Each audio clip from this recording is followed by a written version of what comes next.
नमस्कार दोस्तों, मेरा नाम है राहुल और आप देख रहे हैं हमारा YouTube channel BEd lesson plan.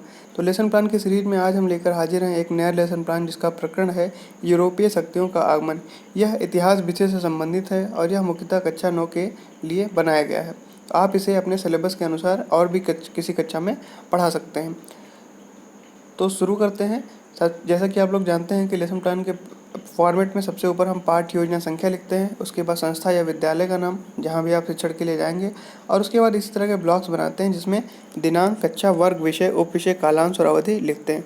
प्रकरण है आज का हमारा यूरोपीय शक्तियों का आगमन। तो सामान्य उद्देश्य में पहला है अतीत की घटनाओं का ज्ञान प्रदान करना जिसके माध्यम से भविष्य निर्माण में सहायता मिल सके। दूसरा है देश प्रेम की भावना का विकास करना। तीसरा है अंतर्राष्ट्रीय सद्भावना एवं सहयोग का विकास करना। चौथा है छात्रों में ऐतिहासिक दृष्टिकोण विकसित करना। पांचवा है छात्र मानव की सांस्कृतिक विरासत के प्रति रुचि उत्पन्न करना। छठा है छात्रों में इतिहास के प्रति स्थायी रुचि पैदा करना। सातवां है सृजनात्मक चिंतन हेतु तथ्यों का रचनात्मक उपयोग करना। विशिष्ट उद्देश्य में पहला लिखेंगे ज्ञानात्मक, छात्रों को यूरोपीय शक्तियों के आगमन के विषय में जानकारी मिल सकेगी। अगला है बोधात्मक, छात्र यूरोपीय शक्तियों के आगमन के पूर्व की राजनीतिक परिस्थितियों का और उनको यूरोपीय शक्तियों का बोध होगा। कौशलात्मक में लिखेंगे कि छात्र यूरोपीय शक्तियों की तुलना करने का कौशल प्राप्त कर सकेंगे। अनुप्रयोगात्मक में लिखेंगे कि छात्र यूरोपीय शक्तियों के आगमन का प्रयोग अपने जीवन में कर सकेंगे। शिक्षण विधि में लिखेंगे कि प्रश्नोत्तर विधि, कथन एवं प्रदर्शन विधि। सहायक सामग्री में लिखेंगे चार्ट पर अंकित यूरोपीय शक्तियों के महत्वपूर्ण कार्य। पूर्व ज्ञान में छात्र यूरोपीय शक्तियों की सामान्य जानकारी रखते हैं। अब प्रस्तावना में प्रश्न और उत्तर 2 कॉलम बनाएंगे। पहला है मुगल वंश का महानतम शासक कौन था। उत्तर में लिखेंगे अकबर। दूसरा है अकबर के शासन में किन व्यापारिक शक्तियों का आगमन हुआ। उत्तर में लिखेंगे यूरोपीय शक्तियों का। तीसरा है यूरोपीय व्यापारिक शक्तियों के विषय में आप क्या जानते हैं। उत्तर में लिखेंगे समस्यात्मक प्रश्न बन जाएगा ये, और यहीं से अपना उद्देश्य कथन प्राप्त करेंगे कि आज हम लोग यूरोपीय शक्तियों के भारत आगमन के विषय में अध्ययन करेंगे। प्रस्तुतिकरण में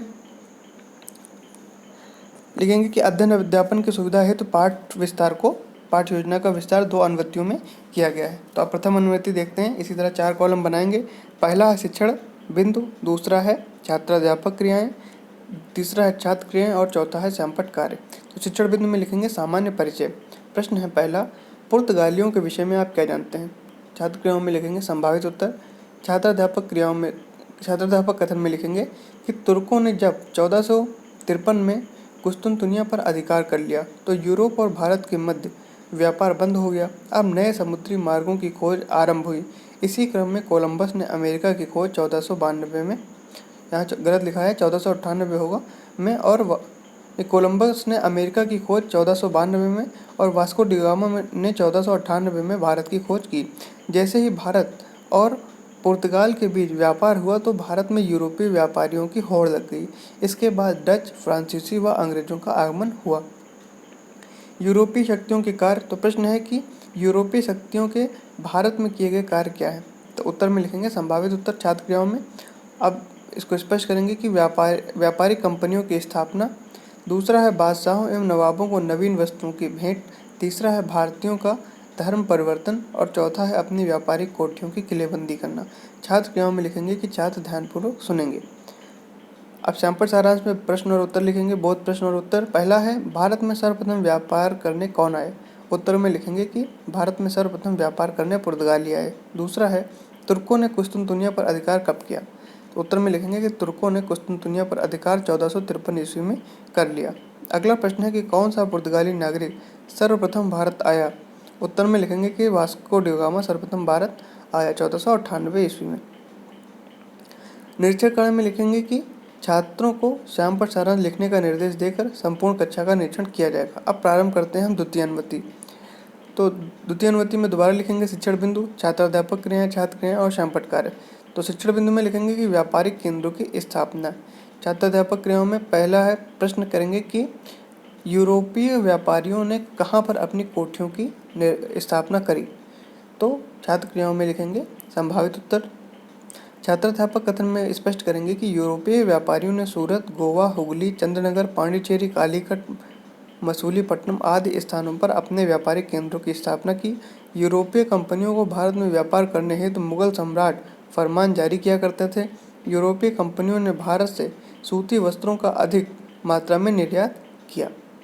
अब सैंपल सारांश में बहुत प्रश्न और उत्तर 2 कॉलम बनाएंगे। प्रश्न है पहला कि पुर्तगालियों के बाद भारत में व्यापार करने कौन आए।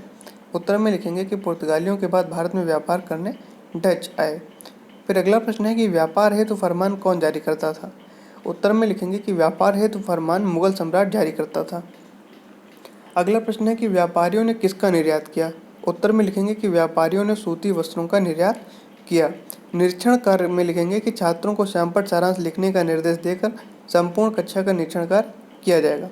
अब पुनरावृत्ति प्रश्न है कि भारत में सबसे पहले व्यापार करने कौन आए। पुनरावृत्ति प्रश्न मौखिक रूप से छात्रों से पूछे जाएंगे। दूसरा है कुस्तुनतुनिया पर किसने अधिकार कर लिया। और तीसरा प्रश्न है कि यूरोपीय शक्तियों ने भारत में कौन कौन से कार्य किए। गृह कार्य में लिखेंगे कि सभी छात्र यूरोपीय व्यापारियों के कार्यों को लिखकर लाएंगे। तो यहाँ पर हमारा लेसन प्लान समाप्त होता है। आपको वीडियो कैसा लगा कमेंट करके ज़रूर बताइए। हमारे चैनल को सब्सक्राइब करिए, वीडियो को लाइक करिए और अपने दोस्तों के साथ भी ज़रूर शेयर करें। धन्यवाद।